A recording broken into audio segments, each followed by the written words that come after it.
Alô, comunidade das redes sociais. Mais uma vez aqui para tratarmos de mais um tema.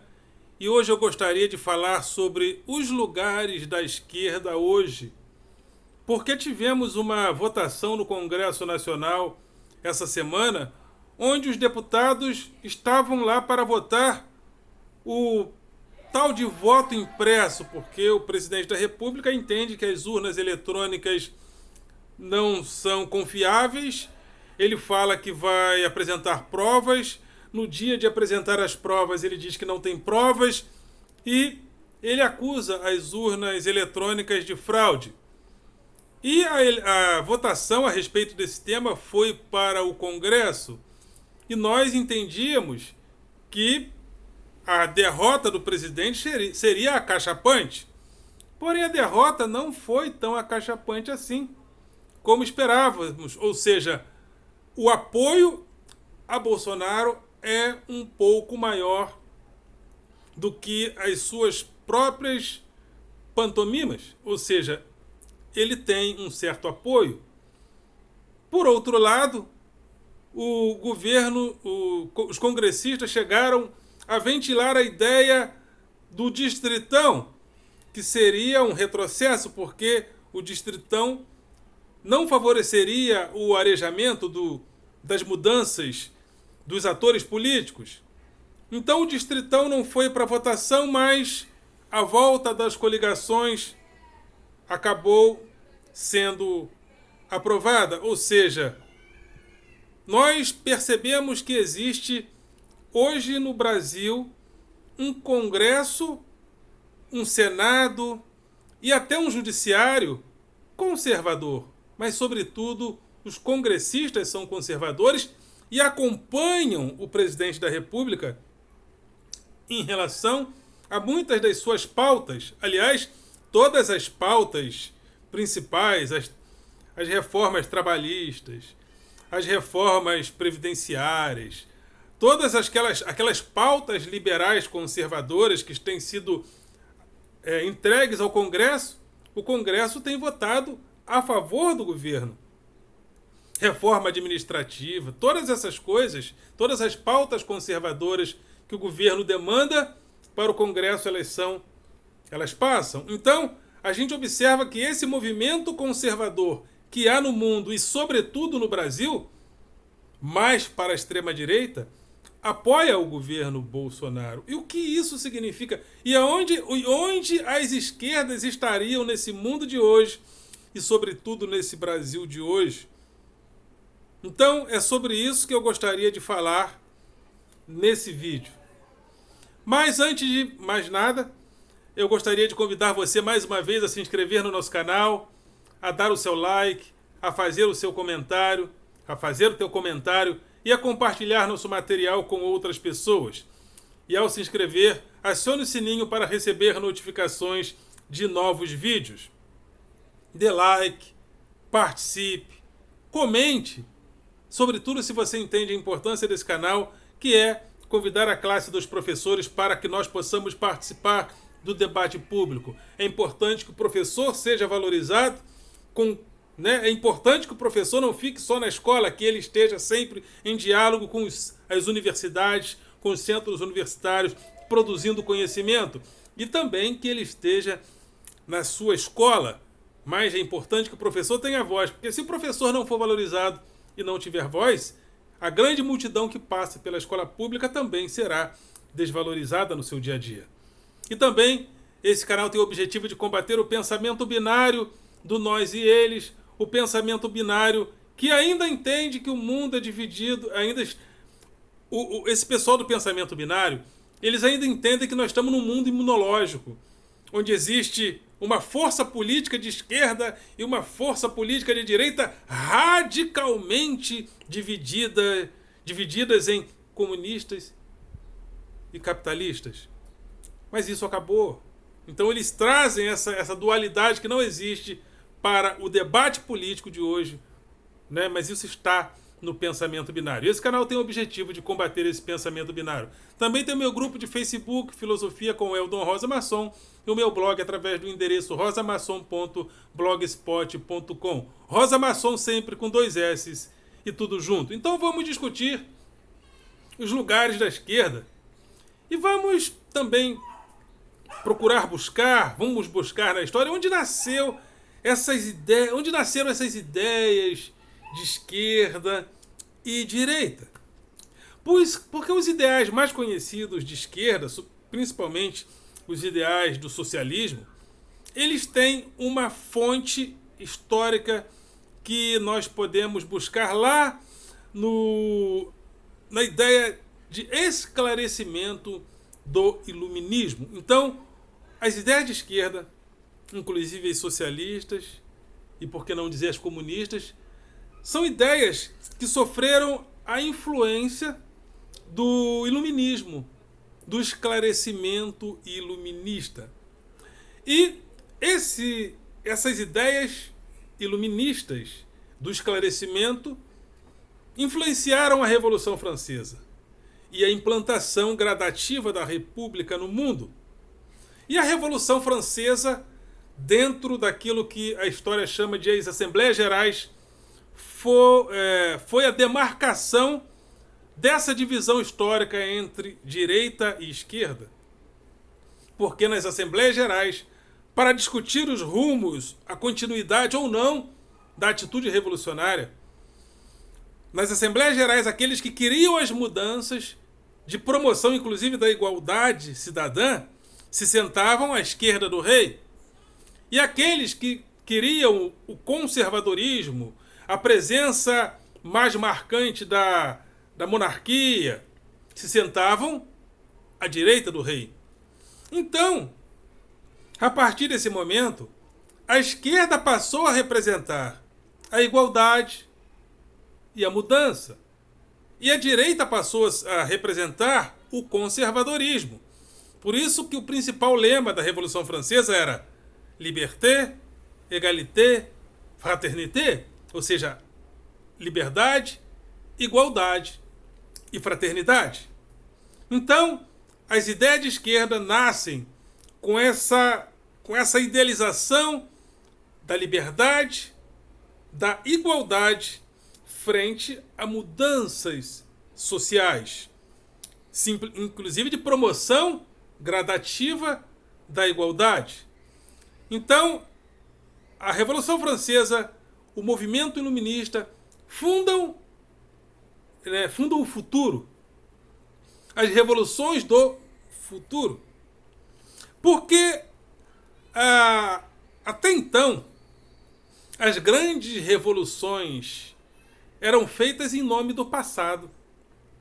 Se a gente for para a Idade Média, as revoluções monásticas, elas eram feitas para buscar os valores perdidos no passado, a simplicidade do cristianismo. Se a gente for até as reformas protestantes, a gente vai observar que os reformadores queriam o quê? Resgatar a tradição passada do cristianismo. Muito embora as revoluções da Reforma começam ali nos séculos XV e XVI, ou seja, no século XVI, sobretudo, já dentro da construção embrionária do modelo capitalista. Já havia ali os investimentos burgueses no futuro, mas até então, até a Revolução Francesa, as revoluções eram muito feitas em torno da recuperação dos valores do passado. Mas o iluminismo, sobretudo com a sua oposição ao pensamento mítico da Idade Média, ao pensamento supersticioso da Idade Média, que ele começa a chamar, que o iluminismo começa a chamar de preconceito. A Revolução Francesa, com o apoio ideológico do iluminismo, funda o futuro e funda as revoluções do futuro. E essas revoluções do futuro, de mudança e com a ideia de igualdade, fundam as ideias de esquerda.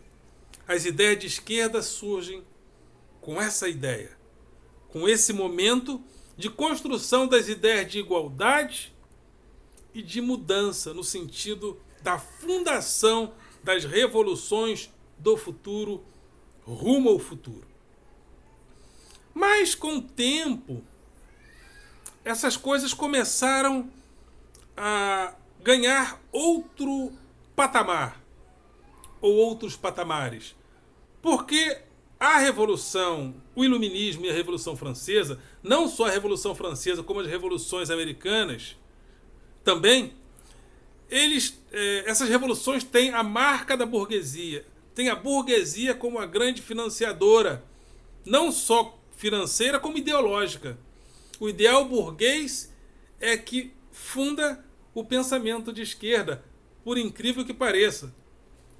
Mas, com o tempo, essa própria burguesia vai consolidando novas formas de opressão, novas formas de exploração do trabalho, novas formas de desigualdade, resgatando valores da desigualdade que existiam no passado. Nesse momento, o pensamento da esquerda que busca as mudanças e a igualdade começa a se deslocar gradativamente para movimentos operários. E a própria burguesia, que havia representado a esquerda, as mudanças, a igualdade, começa a representar o próprio conservadorismo. E as ideias de esquerda são gradativamente deslocadas para o movimento operário. Então, começamos a ter radicalmente uma divisão histórica entre esquerda e direita, ou seja, a esquerda tem um lugar dentro do movimento operário e a direita tem um lugar dentro da tradição burguesa. E esse corte nós podemos identificar principalmente lá em Hegel e Marx, porque Hegel, também influenciado pelas ideias da fundação do futuro, do Iluminismo, da Revolução Francesa, Hegel compreende que a história é um processo. É um processo de odisseia da consciência. A consciência, que é o em si, se projeta para fora de si e recupera-se em si mesma. E a história é essa revolução da consciência, onde teses, antíteses e síntese vão sendo formadas no interior da consciência. E quem seria o guardião dessa consciência, o guardião político dessa consciência? Seria o Estado. Só que dentro dos jovens hegelianos surge um jovem chamado Karl Marx. Só que Karl Marx entendia também que a história é um processo, mas ele entende que esse processo histórico estaria relacionado às lutas de classe. Então, para que a história se movimentasse de maneira gradativa e que ela produzisse a igualdade, e para que a história produzisse a igualdade, seria necessário que a história tivesse como ator a classe operária. A classe operária, então, passa a representar a esquerda promotora de igualdade, promotora de mudanças, e a burguesia passa a representar o conservadorismo, a família burguesa conservadora, a família burguesa monogâmica conservadora. Aliás, Engels tem um livro, né? O início, ele tem o livro, eu já li, mas eu não lembro muito bem qual era o título. As origens da sociedade privada, da família, do Estado, é mais ou menos isso. Então, Hegel chega a dizer nesse livro que as origens da desigualdade seria, segundo Hegel, a família monogâmica. É a família monogâmica que concentra rendas. Foucault tinha dito que as origens da desigualdade teria sido a propriedade privada, mas, segundo Hegel, seria a família monogâmica. Mas, então, nesse momento, estava posto ali o lugar, né, nesse momento de surgimento do socialismo marxista, sobretudo, ficou posto essa diferenciação entre direita e esquerda. Então a esquerda passa a ter um lugar, sobretudo no movimento operário.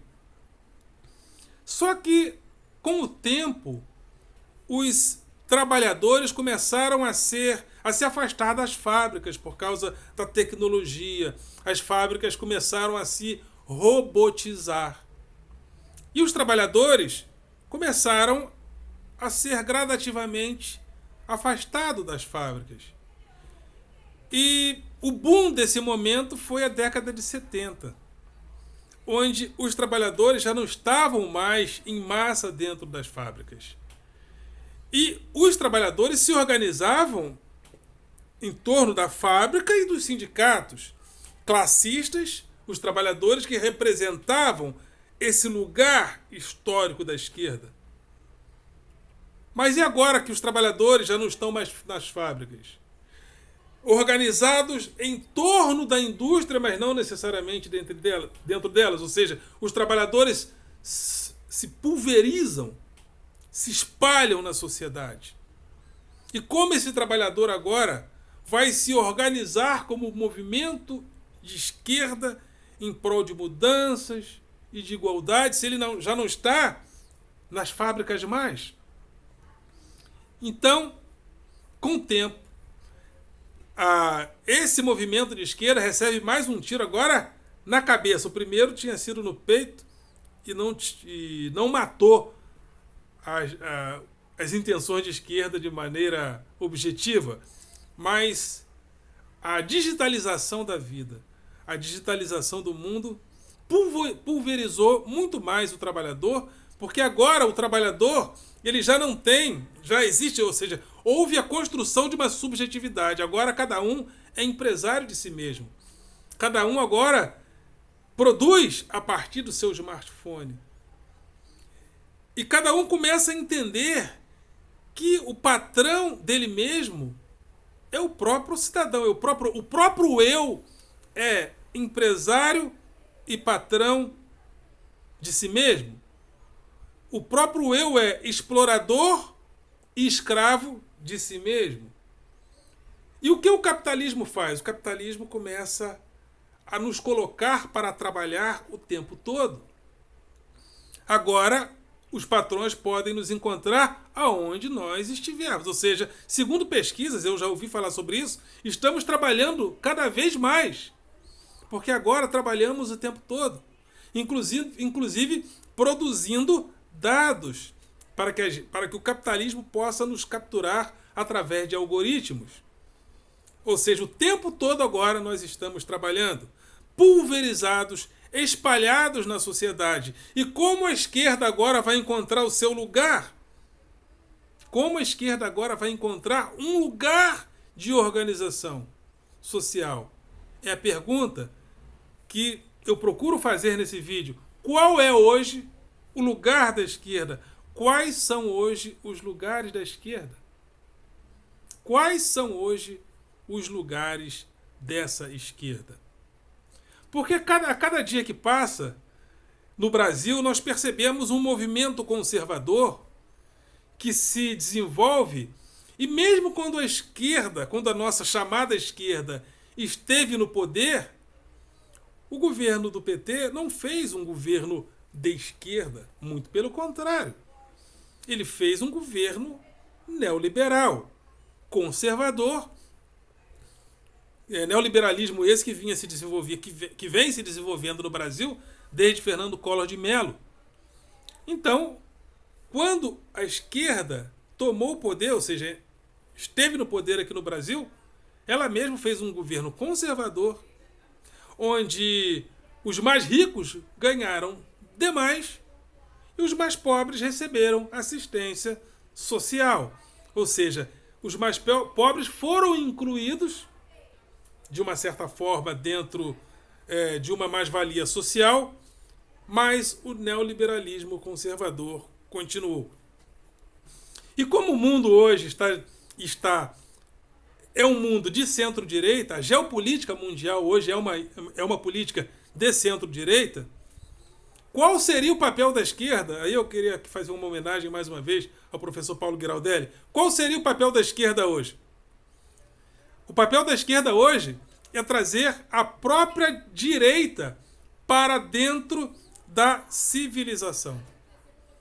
Vamos trazer a própria direita para dentro da civilização. Porque o que aconteceu com o tempo foi o seguinte: a direita se afastou da civilização. E como a direita foi através desse reacionarismo, através de figuras como Trump e Bolsonaro. Aliás, o Brasil está no centro dessa discussão. Porque antigamente havia uma discussão ideológica entre as próprias esquerdas.